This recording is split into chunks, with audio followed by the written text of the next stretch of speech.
I'm Jen Pazour. I'm a faculty member at Rensselaer Polytechnic Institute in upstate New York in Industrial and Systems Engineering, and I'm an International Excellence Fellow at KIT. I grew up just really liking math, and I always thought math was kind of amazing to explain the complexities of the world. As a freshman in college, I found Industrial and Systems Engineering, and I had really great mentors throughout the way to encourage me, and so almost took a job outside of my bachelor's degree, but I just wanted more. I just really enjoyed the topic and wanted to learn more, and so then I continued on to graduate school and then ended up where I am today. I came to a school that was very male-dominated. I had people asking, are you here for a Mrs. degree? So are you here to find a husband? Even as a faculty member, I've been at places where people were asking, what does your husband do? Instead of, assuming I'm the professor. Female professors, female engineers have to go through extra levels of this kind of scrutiny. And then once you get through them, it's great. They're very supportive. And I think that's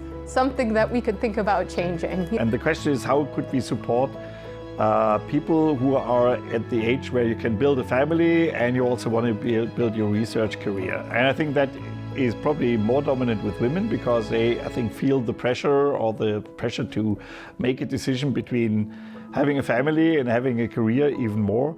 So I would say a crucial thing, I think, is that we really support young families in what they do. So therefore, I'm a big fan of the KIT kindergarten facility. And on the other hand, I think as KIT and as researchers, we have to be a little bit more disciplined. There are still a lot of meetings. We do not end at 5 o'clock, but they start at 5 o'clock. We have to think about a more family-friendly schedule. On the other hand, I think that should be applied to male and female scientists as well. I have two scientists here. Both have a child in kindergarten. One is male, one is female. I think that is how it be. And then we have to be honest whether this is really the case or what we have to do to really make this true.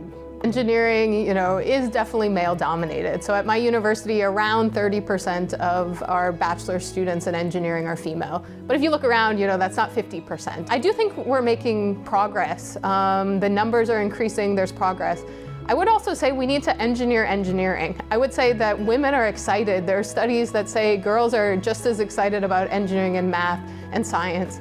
What happens is the system is there that they provide different signals to people that don't quote-unquote look like an engineer. We need to think about the systems that are supporting why women are or are not going into engineering and think about how can we design those systems to encourage and then support once they get here so they stay and thrive in the engineering field.